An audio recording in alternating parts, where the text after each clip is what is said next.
Bom, vamos lá, pessoal. A gente vai fazer o seguinte. Imagine o corpo humano como se fosse uma metrópole gigante, super complexa. E o coração? O coração é a bomba d'água central dessa cidade toda, responsável por manter tudo fluindo direitinho. Só que, quando essa bomba central começa a dar defeito, ela não para de uma vez, do nada. Ela vai deixando um rastro de pistas. Bem-vindos a esta nossa análise de hoje, onde a gente vai embarcar numa verdadeira jornada de detetive baseada puramente nos clássicos da medicina clínica. Vamos entender exatamente como o sistema cardiovascular avisa que está com problemas e, claro, como ler esses sinais que muitas vezes são incrivelmente sutis. O nosso roteiro investigativo de hoje vai passar pelos seguintes pontos. Primeiro, o detetive médico. Depois, a entrevista fundamental. O alarme da respiração, dor, palpitações e sangue. Sinais visíveis e inchaço. E a gente fecha com as pistas sistêmicas e neurológicas. Ponto número 1. O detetive médico, ou melhor, a arte da investigação. Isso já nos leva direto para o nosso primeiro conceito. É muito fascinante pensar na prática médica não só como uma ciência fria, mas como uma arte de investigação super minuciosa. O corpo humano é literalmente a cena de um mistério complexo que está ali, só esperando para ser desvendado. E é aí que entra a semiologia. Basicamente, é o estudo dos sinais e sintomas. E ela nos lembra de uma coisa vital. Fazer um diagnóstico não é só colocar a pessoa dentro de uma máquina super moderna, sabe? A tecnologia ajuda demais, com certeza, mas o verdadeiro diagnóstico exige aquela observação meticulosa das pistas. Exige ouvir de verdade, olhar com atenção e saber interpretar a cena toda. E assim, chegamos na seção 2, a entrevista fundamental, o nosso interrogatório. Como em qualquer boa investigação policial, antes da gente sair por aí procurando evidência física, o que a gente tem que fazer é conversar com a testemunha principal. Essa é a fase mais crítica do processo todo. O texto clássico é super taxativo nisso. A gente tem que dedicar ao interrogatório o tempo que for necessário. Por quê? Porque, olha só, às vezes a conversa é a única ferramenta que o médico precisa para fechar um diagnóstico. Um exemplo clássico disso é a angina de peito. Se no fim do interrogatório o detetive médico não suspeitar de angina, dificilmente um exame físico depois vai conseguir descobrir isso. A resposta literalmente já estava ali na história que foi contada. Mas tá, o que exatamente o médico fica caçando nessa conversa? Bom, ele precisa explorar cada detalhe dos sintomas atuais, lógico, mas também precisa viajar no tempo. Antecedentes pessoais, tipo ter tido uma febre reumática lá na infância, podem explicar perfeitamente um defeito numa válvula do coração décadas depois. Além disso, o histórico de trabalho da pessoa e os fatores hereditários, tipo tem diabetes na família, pressão alta. Esse é o pano de fundo que precisa ser muito bem compreendido antes de sequer encostar no paciente para o exame físico. Vamos para o nosso terceiro ponto. O alarme da respiração, a primeira falha do sistema. Bom, terminada a entrevista, a investigação passa pelos sinais físicos. E adivinha? O primeiro grande sistema a disparar o alarme não é o próprio coração, e sim os pulmões. Vamos pensar no sistema respiratório como se fosse a entrada de ar do motor de um carro. A dispneia, que é aquela famosa falta de ar, é de longe o sintoma mais frequente quando tem algo errado no sistema cardiovascular. Usando a nossa analogia, a falta de ar é como um motor que está sufocando porque a bomba central de combustível está falhando e o fluido está se acumulando onde não devia. O coração não dá conta de jogar o sangue para frente, então a pressão volta para os pulmões e aí fica super difícil respirar. E é muito louco porque essa falta de ar vai progredindo em 4 etapas bem lógicas. Primeiro, a gente tem a dispneia de esforço, que é a mais comum. Começa quando a pessoa faz um esforço maior, tipo dar uma corrida, e com o tempo passa a atrapalhar coisas simples, tipo se vestir. Daí a gente vai para a segunda etapa, a paroxística, que já é bem mais dramática. Ela aparece do nada, no meio da noite, e é um sinal clássico de insuficiência no lado esquerdo do coração. Em terceiro, a dispneia de decúbito. É quando a pessoa simplesmente não consegue ficar deitada porque o ar some na hora. Ela só sente alívio se sentar. E por último, a periódica, também chamada de respiração de Cheyne-Stokes, que não é só o coração falhando, mas o próprio cérebro perdendo a regulação da respiração por causa da circulação muito ruim. E tem mais, tá? A respiração dá outras dicas secundárias bem valiosas. Sabe aquela tosse seca chata que só aparece à noite? Pode não ser um simples resfriado.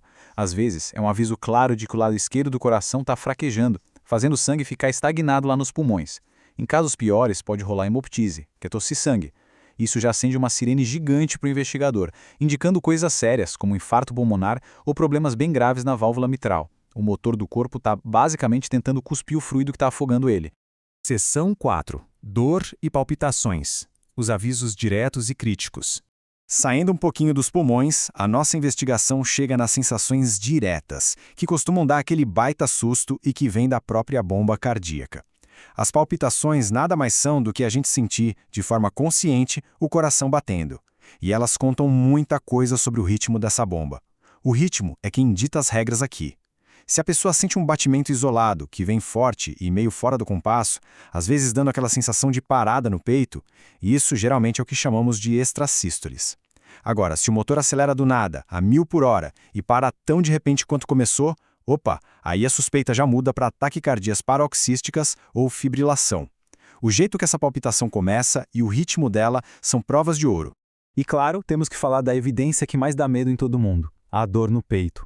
A dor exige um interrogatório digno de cinema. Tem que ver exatamente onde, para onde ela irradia, como é a sensação, se é forte, quanto tempo dura. Porque olha só, dor no peito não é sinônimo automático de infarto. Ela tem um monte de origens diferentes. Pode ser a rede de dutos coronários reclamando, como na angina, pode ser um aneurisma da aorta que está expandindo, pode ser a capa que protege o coração que está inflamada, a famosa pericardite, ou até problemas que vêm dos pulmões. Cada uma dessas dores tem uma assinatura exclusiva, e o bom profissional precisa saber decifrar todas elas.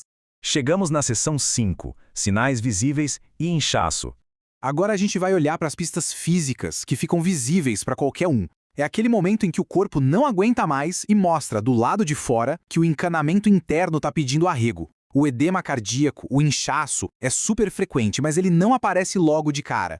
Lembra da nossa analogia da bomba d'água? Então, como essa bomba central está muito fraca para conseguir puxar os fluidos vencendo a gravidade, a água começa a sobrar e vai descendo para os pontos mais baixos do corpo. É por isso que as pernas e os tornozelos ficam inchados no final do dia. É um inchaço mais mole, que não dói, causado direto pela pressão alta nas veias e pela retenção de sódio. Um verdadeiro engarrafamento nesse nosso encanamento. Outro sinal visível que chama muita atenção é a cianose.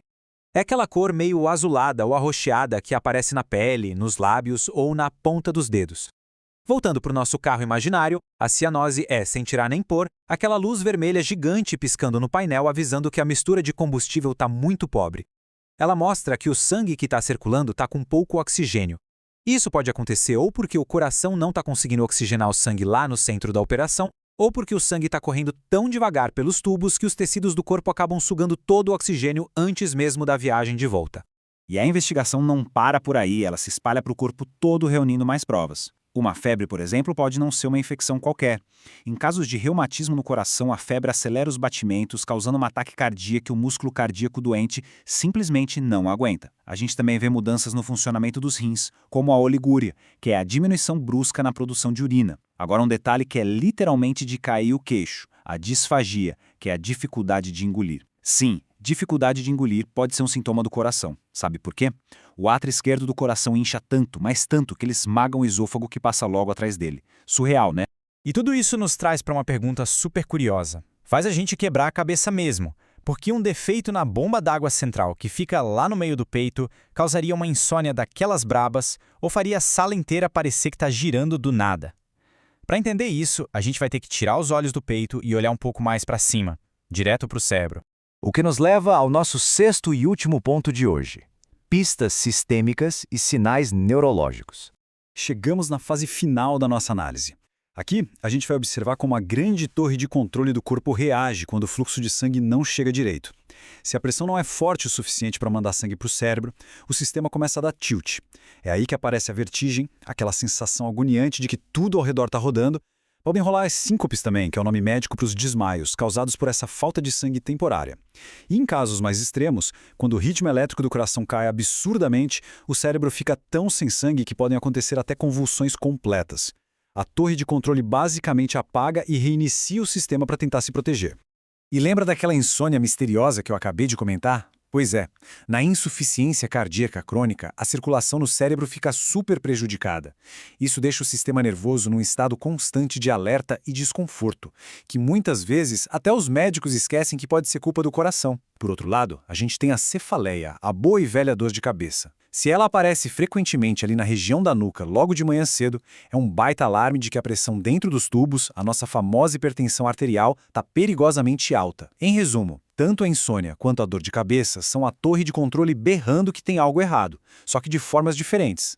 Para a gente fechar a conta toda essa nossa investigação pelos clássicos da medicina, deixa uma lição bem profunda. O sistema cardiovascular não é só um monte de tubos fechados bombeando sangue. Ele é comunicativo, ele está conversando com a gente o tempo todo. A forma como a gente respira, o jeito que a gente dorme, a cor da nossa pele, aquele inchaço lá no pé no fim do dia. Entender a semiologia é, no fundo, aprender a falar esse idioma secreto. E aí fica aquela reflexão para a gente levar para casa. Quantas dessas pistas super complexas o corpo humano está emitindo todo santo dia, só esperando alguém parar, olhar com calma e decifrar? Fica o pensamento. Agradeço demais por acompanharem mais essa análise aqui comigo e vamos continuar sempre de olho nesses sinais vitais. Até a próxima!